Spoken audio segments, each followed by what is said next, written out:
Tangannya padahal udah gemeteran parah nih. Sampai cahaya senter tuh goyang-goyang tuh. Dia ngelangkah nih ke sisi meja operasi itu. Tangannya nggak sengaja nyentuh pinggiran meja itu. Dan itu berasa dingin bro. Sampai tiba-tiba senter yang dia bawa mulai kedip-kedip tuh.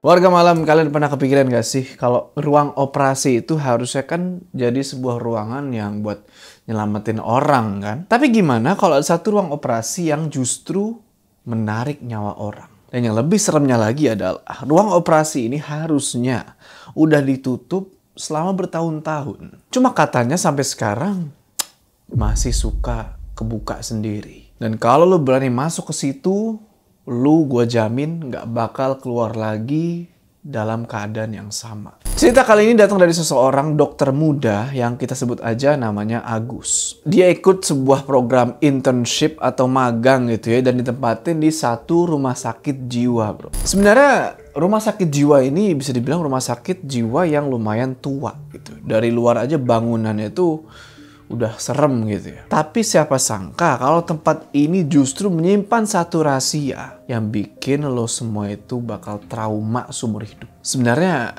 misteri apa yang udah terjadi di rumah sakit jiwa itu? Sebelum kita masuk ke cerita, welcome back to House Horror. Assalamualaikum warahmatullahi wabarakatuh. Semoga kalian semua yang nonton video ini diberikan kesehatan, dilancarkan rezeki, dan selalu dimudahkan urusan-urusannya, dan selalu diberikan perlindungan dari segala bahaya di dunia ini.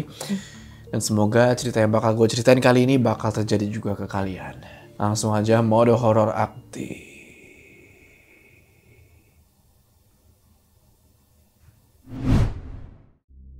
Jadi Agus ini baru aja lulus dari salah satu universitas negeri di kota J. Kita samarin nama kotanya sesuai permintaan narasumber. Nah, Agus ini anaknya pinter, kalem, dan dikenal sama teman-temannya itu sebagai orang yang logis banget bro. Dan dia ini agak pendiam. Tapi bukan berarti dia ini kuper, justru karena dia kalem dan mikirnya selalu pakai data sama logika, Agus tuh sering jadi tumpuan temennya. Kalau lagi panik kayak, tenang aja, kita tinggal tanya Agus. Si Agus pasti punya penjelasan ilmiahnya. Pokoknya kalau soal statistik, diagnosis, penanganan klinis, jurnal medis, wah itu semua udah kayak makanan sehari-harinya Agus nih bro. Horor, mistis, buat Agus, nggak ada itu semua. Itu mah semua halusinasi. Semua cuma sugesti aja. Nah, seperti yang gue bilang tadi, cerita kali ini itu sewaktu Agus lagi magang bro. Di salah satu rumah sakit jiwa yang ada di Pulau Jawa. Karena dia orangnya itu skeptis. Jadi waktu dia dapat penempatan kerja dari kampus buat ikut program internship di rumah sakit jiwa itu, ya dia langsung oke-oke aja. Lokasinya itu bukan di kota besar bro, tapi di satu kota kecil di daerah Jawa Tengah. Kota yang kalau lu cari di Google Maps mungkin lu mesti kayak lu zoom terus tuh baru kelihatan nama kotanya. Dan perjalanan ke sana waktu itu nggak gampang. Dari kota J, Agus mesti naik kereta dulu, perjalanan sekitar 6 jam. Abis itu lanjut naik bus kecil yang kursinya aja udah mulai copot-copot waktu itu. Nggak sampai di situ, dia mesti masih naik angkot lagi selama 1 jam buat nyampe di rumah sakit jiwanya. Nah, singkat cerita, pas angkot yang ngebawa si Agus tuh nyampe di depan rumah sakit jiwanya, si Agus agak bingung bro. Kayak, lah ini beneran RSJ-nya? Dari luar, bangunan itu kelihatan kayak bangunan kolonial bro. Besar, tapi tua. Dindingnya dicat putih, tapi udah pada ngelupas.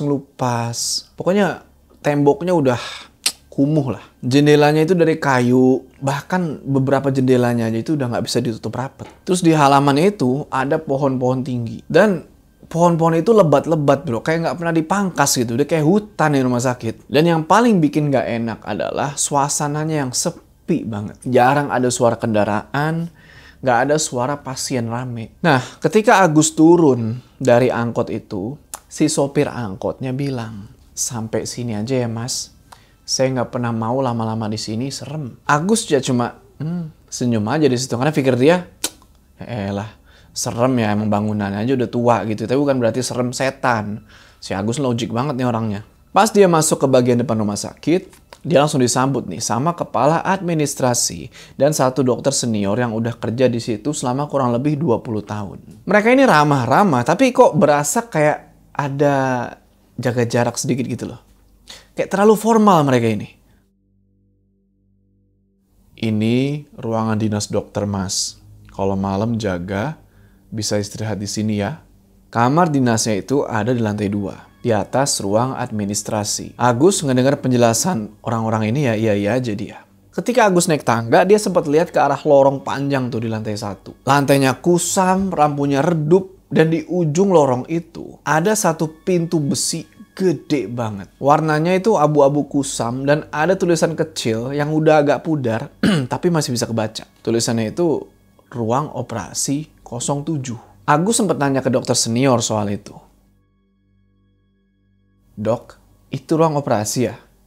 Masih dipakai nggak?" "Itu sudah nggak dipakai, kosong." Sebenarnya Agus mau tanya lebih lanjut gitu ya, tapi dia nggak enak gitu karena itu hari pertama dia kerja, dia nggak mau bawel lah gitu istilahnya. Akhirnya mereka lanjut naik ke lantai 2. Di sana dokter senior ini ngenalin Agus ke ruang dinas, terus ke ruang jaga dan ke perawat-perawat yang waktu itu lagi shift siang. Habis itu, habis ngajak si Agus ini jalan-jalan, si dokter ini pamit. Nah, sore itu, karena belum ada jadwal tugas, Agus mutusin buat jalan-jalan sebentar nih, keliling ke desa yang ada di sekitar rumah sakit. Dia keluar lewat gerbang belakang rumah sakit tuh, masuk ke jalan kecil yang ngarah ke perkampungan. Desanya itu bisa dibilang lumayan adem gitu, walaupun jalannya agak sempit, banyak pohon bambu, dan rumah-rumahnya pun rata-rata masih semi-tradisional. Terus nih, ada warung kecil di ujung tikungan, ada masjid, dan ada SD yang tua lah. Tapi ada satu hal yang Agus rasain dari cara orang-orang di desa itu ngeliatin dia. Mereka semua ngeliatin Agus dengan tatapan yang aneh. Bukan sinis atau gimana gitu ya, tapi lebih kayak kasihan. Sampai ada satu ibu-ibu yang sempet nyapa si Agus nih. Ngobrol-ngobrol sebentar, nanya kerja di mana, bla bla bla. Tapi begitu si Agus jawab, "Saya dokter baru di rumah sakit jiwa itu, Bu." Di sini mukanya si ibu langsung berubah. Dia langsung ngasih wejangan ke si Agus ini buat, "Hati-hati ya nak." Lagi-lagi Agus mikir positif, dia senyumin aja. Jadi buat warga sekitar, rumah sakit jiwa itu bukan cuma sekedar rumah sakit, tapi udah kayak urban legend bro. Banyak yang bilang, kalau lu kerja di sana, lu nggak cuma berhadapan sama orang-orang yang kena gangguan jiwa, tapi juga lu bakal berhadapan sama sesuatu yang jauh lebih tua, lebih gelap, dan nggak bisa dijelasin sama ilmu medis manapun. Awalnya si Agus ini nganggep semua omongan itu cuma mitos belaka. Biasalah namanya di kampung, biasanya mereka tuh punya cerita soal urban legend yang dilebih-lebihkan. Tapi semakin lama Agus kerja di RSJ itu, makin banyak kejadian-kejadian kecil yang bikin dia berpikir kalau mungkin omongan warga desa itu ada benernya. Pernah waktu itu Agus ngedengar suara langkah kaki di lorong sewaktu orang-orang tuh udah pada tidur. Dan juga dia pernah ngedengar pasien ngomong sesuatu yang aneh. Ngomong kayak gini, "Jangan ke atas, dia masih di sana." Atau pernah nih, waktu itu listrik rumah sakit itu pernah mati. Tapi sebentar doang, kayak beberapa detik itu mati. Dan Agus sempat lihat ada bayangan hitam lewat di ujung lorong. Padahal waktu itu dia sendirian. Tapi dia tetap berusaha buat mikir logis tuh bro. Mungkin cuma ilusi optik aja gara-gara cahaya redup. Atau soal omongan pasien yang tadi tuh dia bilang, ya mungkin pasien itu halu aja, namanya juga gangguan jiwa gitu kan. Nah, sebenarnya dari hari pertama Agus kerja, semuanya masih kelihatan biasa-biasa aja gitu ya. Pagi-pagi dia datang ke ruang administrasi buat briefing. Terus si dokter senior itu ngenalin dia ke staf-staf rumah sakit. Sampai akhirnya dia dikasih kartu akses dan dijelasin lah soal shift kerja dan aturan kerja di rumah sakit jiwa itu. Agus ngangguk-ngangguk aja tuh, masih semangat, masih berpikir logis. Masih mikir kalau semua bakal baik-baik aja. Pasien-pasien juga ya kelihatan tenang gitu loh. Ada yang duduk di taman sambil gambar-gambar. Ada yang ngobrol sendiri dan ada juga yang lagi mondar-mandir nggak jelas. Sambil nyanyi-nyanyi lagu gitu ya. Pokoknya ya namanya orang gangguan jiwa gitu kan bro. Di situ Agus mikir, oke lah suasana rumah sakit jiwa ini nggak sehoror yang orang-orang ceritain. Satu hari, Agus lagi keliling ruang perawatan nih bro. Ngelihat rekam medis pasien, terus ngebantu suntik obat, dan ngobrol-ngobrol dikit lah sama perawat-perawat yang udah senior. Malamnya pun masih adem. Dia tidur tuh di ruang dinas dokter lantai 2. Paginya dia bangun, terus sarapan, lanjut lagi kerja. Ya semuanya kelihatan normal-normal aja tuh awal-awal. Tapi ternyata makin hari ada kejadian-kejadian yang nggak bisa dicuekin gitu aja sama si Agus. Beberapa bulan kerja di situ, Agus mulai berubah nih. Tidurnya mulai nggak enak. Dia sering mimpi buruk dan mimpinya tuh aneh. Kayak dia ini lagi ngoperasi orang, tapi pasiennya ini tiba-tiba buka mata, terus nyekek dia gitu lah. Pokoknya mimpi-mimpi nggak jelas. Kadang juga dia ngedengar suara rintihan pas dia lagi jaga malam. Tapi yang paling bikin dia nggak enak hati dan makin parno itu adalah cerita-cerita soal ruang operasi nomor 7 itu.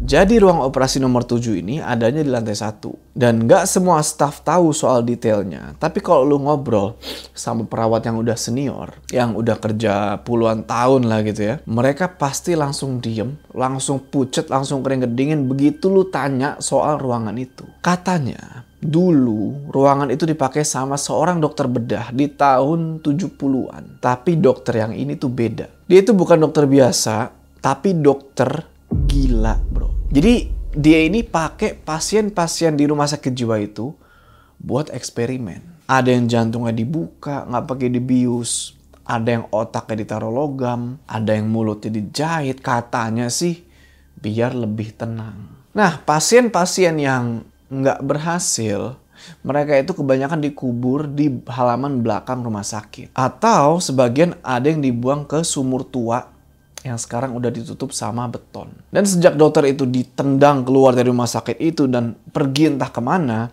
ruang operasi itu dikunci permanen sekarang. Tapi yang bikin merinding, beberapa orang bilang kalau mereka masih suka ngedenger ada suara peralatan bedah dari dalam ruang operasi itu. Padahal kunci ke ruangan itu disimpan langsung sama kepala rumah sakit. Terus siapa yang ada di dalam ruangan itu? Agus awalnya tetap skeptis, tapi nggak bisa bohong.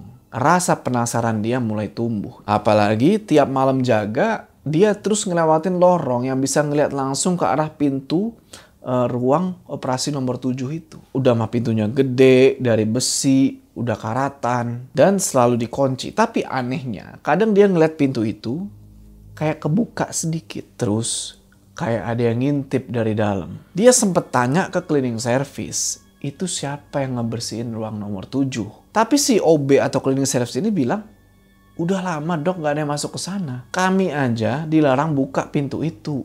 Nah satu malam, Agus lagi duduk nih di ruang jaga lantai 1 sambil ngecek-ngecekin data pasien. Sampai tiba-tiba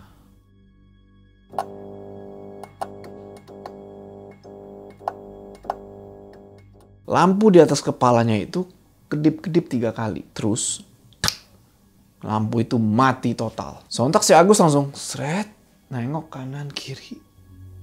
Ini beneran lampu mati? Apa jangan-jangannya dia nyenggol kabel kah? Atau emang dia ada yang koslet kah? Tapi ternyata bukan cuma ruangan dia aja. Satu lantai itu udah gelap semua. Sunyi, gak ada suara, gak ada langkah kaki. Yang kedengeran cuma suara hujan dari luar waktu itu.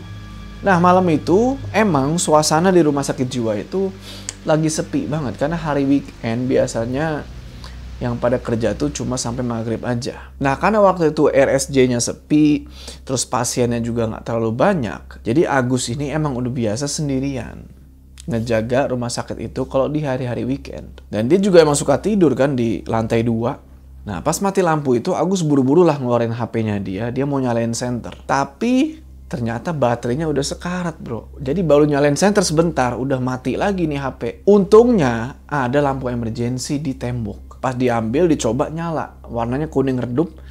Tapi kayaknya nggak cukup buat nerangin satu lorong panjang. Agus langsung cari senter yang biasa dipakai sama perawat tuh. Dia buka laci nggak ketemu. Dia cari ke semua laci yang ada di ruangan itu, tetap nggak ketemu. Ya udah, akhirnya mau nggak mau dia pasrah aja tuh. Dia duduk lagi, dia pasrah nunggu lampunya nyala. Ya paling 10 menitan nyala lah nih. Tapi ternyata udah 45 menit berlalu, ini lampu kagak nyala-nyala. Mau nggak mau Agus mesti nelpon nih. Nelpon ke teknisi rumah sakit yang udah pulang sebenarnya.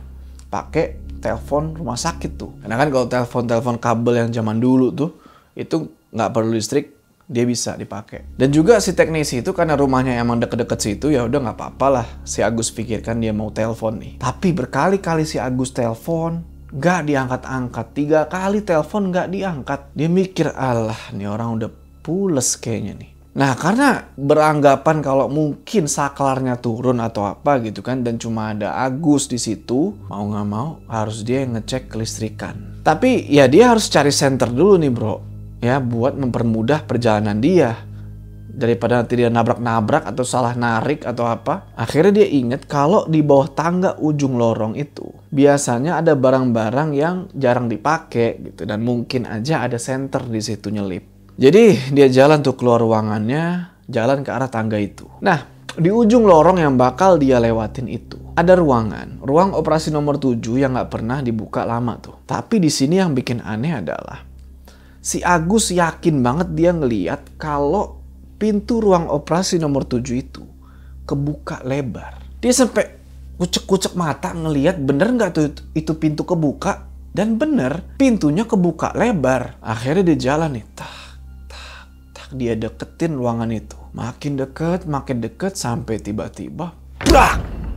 Pintunya ketutup sendiri. Oh, si Agus langsung buru-buru lari ke bawah tangga nyari senter. Tapi pas dia lagi sibuk nyari senter tuh di bawah, pintu itu kedengeran di atas brak, kebuka lagi. Di sini Agus nggak habis pikir, bukannya pintu itu dikunci. Agus ngeliat ke kiri, ke kanan, itu sepi, kosong. Apa jangan-jangan cleaning service lupa ngunci?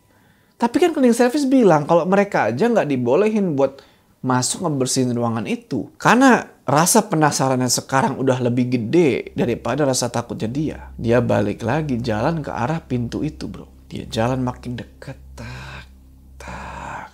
Dan di sini mulai kecium bau anyir. Bau darah, bau besi, bau busuk. Agus mikir ini pasti udah nggak bener nih. Ketika Agus sampai di depan pintu itu, dia ngeliat kalau bagian dalam ruangan itu, wah suram banget lah. Dia sorotin tuh isi ruangan pakai senter. Dia masuk ke dalam, dia senterin semuanya. Dan di situ dia ngeliat kalau dalam ruangan itu berantakan parah. Alat-alat operasi berserakan di mana-mana. Ada bekas tanduk tua yang kainnya udah sobek. Dan di pojok ruangan itu ada satu toples bening yang masih nyisain cairan, nggak tahu itu cairan apa. Agus mulai perhatiin semuanya tuh lebih detail, lebih dekat. Dia emang skeptis, tapi tangannya di situ gemeteran ketika dia deketin meja operasi yang ada di tengah-tengah ruangan. Meja itu masih berdiri kokoh gitu ya, walaupun besi-besinya udah karatan, terus permukaannya udah banyak bercak, darah kering gitulah. Tapi anehnya bau anyirnya itu masih menyengat. Astaga, kok masih banyak noda darah begini sih? Ruangan ini kan udah nggak dipakai semenjak puluhan tahun yang lalu.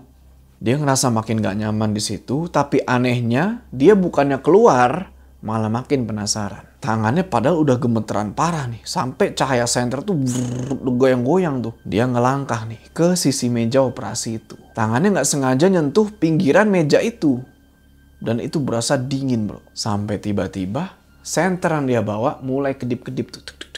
Kayak entah nih senter rusak atau baterainya mau habis, tapi dia kedip-kedip gitu. Nah, pas kedip-kedip kayak gitu, nggak sengaja si Agus ngeliat kayak tangan. Tapi pas dia sorot ulang, itu nggak ada apa-apa. Disinilah, walaupun udah telat ya, si Agus baru nyadar kalau emang ruangan ini nggak beres.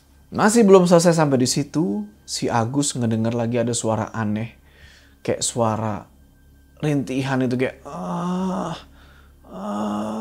Sontak Agus langsung muter badannya, ngeliat ke arah sumber suara itu. Suara itu kayak berasal dari satu rak besi yang ada di sisi kiri ruangan. Pelan-pelan si Agus sorot senternya dia ke arah situ. Des! Dan di situ dia ngelihat sesuatu. Sosok berdiri, bukan berdiri, lebih tepatnya melayang. Itu bayangan gelap, gak ada mukanya. Tingginya itu hampir nyentuh plafon. Dan tangannya itu panjang. Wah, di situ Agus gak bisa gerak. Dia yang awalnya gak percaya sama yang begitu-begituan. Wah, di situ nge-freeze. Mau teriak pun gak bisa. Awalnya sosok bayangan ini cuma berdiri aja, ngeliatin si Agus. Tapi sekarang dia udah mulai ngedeket. Dan di situ senter yang dia bawa mati, bro. Sekarang ruangan itu gelap gulita. Di sini Agus udah gak bisa ngeliat apa-apa lagi, tapi dia masih bisa ngerasain kalau ada yang berdiri di depan dia, napas di muka dia. Dan itu dingin banget hawanya. Dan di sini tiba-tiba dia ngedenger bisikan. Kau akan seperti mereka. Wah, di situ Agus langsung panik, bro. Nafasnya udah amburadul dan gak pakai pikir panjang dia langsung coba mundur. Tapi belum sempet dia muter badan, tiba-tiba kakinya kayak kesandung sesuatu dari bawah. Sontak si Agus jatuh, senternya kebuang entah kemana, dan sekarang dia nggak ngerti lagi lah tuh gimana caranya dapet cahaya di situ. Tapi Agus masih coba buat bertahan. Dia coba raba-raba sebisa dia, coba buat nyari senternya, sambil berharap apapun yang dia lihat, apapun yang dia rasain tadi itu cuma halusinasi dia doang. Tapi pas tangannya mulai ngeraba-raba lantai, dia malah ngerasain sesuatu yang nggak wajar, aneh.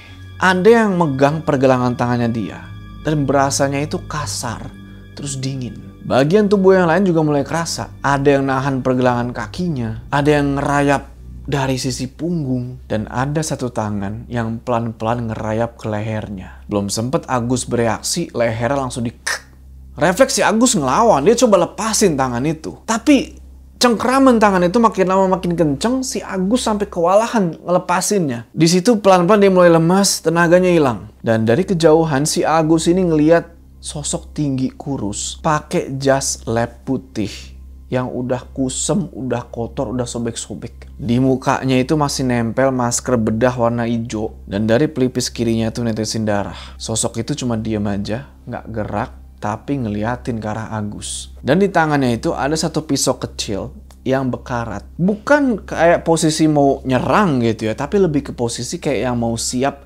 membedah Agus ini. Sosok itu terus ngomong pelan. Tenang saja, semuanya akan segera selesai. Habis itu semuanya gelap dan Agus udah gak inget apa-apa lagi. Besok paginya, sekitar jam 7, dua perawat senior, sebut aja namanya Syifa sama Fadil, naik ke lantai atas buat ngambil laporan harian. Ketika mereka lewat depan ruang operasi nomor 7, mereka nggak dengar ada suara dari dalam situ. Yang mereka dengar, bro, itu kayak ada suara orang minta tolong. Awalnya Fadil mikir kalau Syifa ini cuma ngelindur. Tapi pas si Fadil disuruh dengerin, bener bro, Fadil ngedenger jelas bener di dalam ruangan itu ada yang lagi minta tolong. Awalnya mereka cuma saling lihat-lihatan, jantung udah deg-degan. Sampai akhirnya Fadil langsung ngambil inisiatif, dia mendekat ke arah pintu ruang operasi nomor 7 itu. Pintu itu masih dalam posisi terkunci. Kuncinya masih ada, rantainya masih ada, tapi kelihatan kayak agak longgar.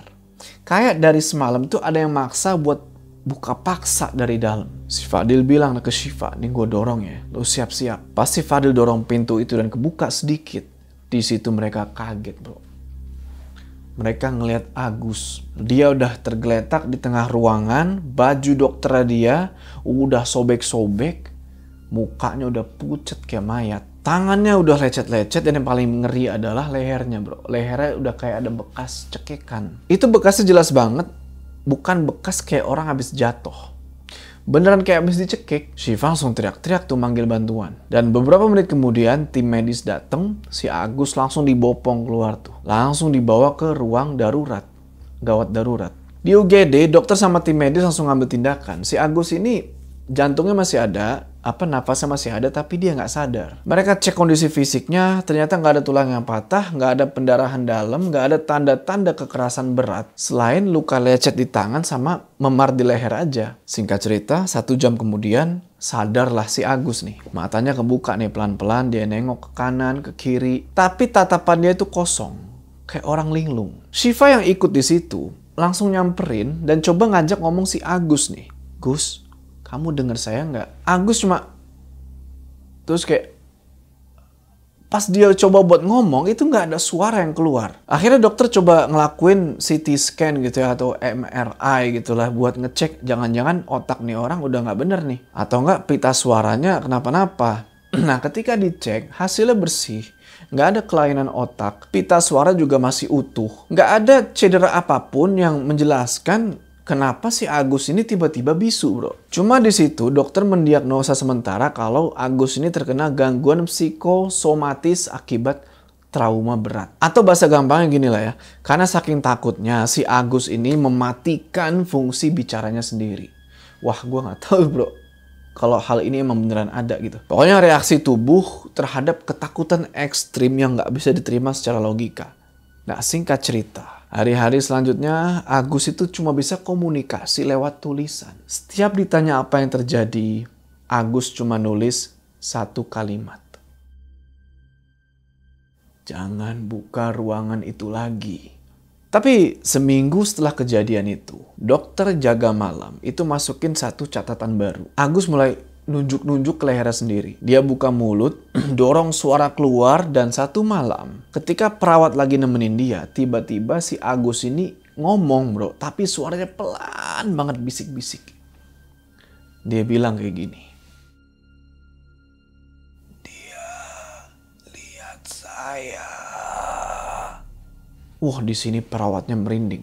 Dari situ, alhamdulillahnya sedikit demi sedikit Agus udah mulai bisa ngomong lagi. Tapi suaranya masih pelan, masih serak, dan masih putus-putus. Kayak gimana ya, orang yang tenggorokannya abis luka parah gitu, entah habis ngapain, abis scream kali. Tapi pas diperiksa tuh padahal normal-normal aja. Tapi alhamdulillahnya hari demi hari, Agus akhirnya bisa bicara normal lagi. 2 minggu setelah kejadian itu, ruang operasi nomor 7 dipastikan benar-benar ditutup rapet total. Nggak bakalan ada yang bisa masuk lagi. Nggak cuma dikunci rantai atau gembok aja, bro. Disegel. Pakai rantai baja, dilas di bagian samping pintu. Nggak cukup kayak gitu ya. Ini sampai dipalang lagi pakai kayu tuh. Pokoknya nggak ada satupun orang yang boleh masuk ke situ lagi. Tapi ya, lu tahu sendiri lah. Tempat-tempat kayak gini biasanya kalau makin ditutup, malah makin ada aja ceritanya. Orang-orang di rumah sakit jiwa itu mulai ngomongin hal-hal aneh lagi. Dan sampai hari ini nggak ada yang tahu pasti siapa sebenarnya sosok dokter gila itu. Tapi beberapa orang percaya kalau itu adalah jin yang menyerupai dokter gila itu yang mau mencari pasien baru untuk dilakukan eksperimen-eksperimen selanjutnya. Kadang warga malam, yang paling serem itu bukan apa yang kita lihat, tapi apa yang kita nggak bisa jelasin. Dan buat Agus, logika dia nggak bisa nyelamatin dia malam itu. Karena ketika lu masuk ke satu tempat yang salah dan lu dianggap bagian dari mereka, lu nggak bakal cuma ngelihat horor, tapi lu bakal jadi bagian dari horor itu sendiri. Jadi lain kali kalau kalian lewat lorong rumah sakit dan notice ada satu pintu rumah sakit yang dikunci, disegel, nggak boleh dibuka, apalagi dimasukin. Terus tiba-tiba pintunya itu kebuka sendiri, nggak usah tanya siapa yang bukain. Bisa jadi itu adalah dia yang udah nungguin lu di dalam. Oke warga malam, itulah tadi ceritanya si Agus, di mana dia bekerja di RSJ itu.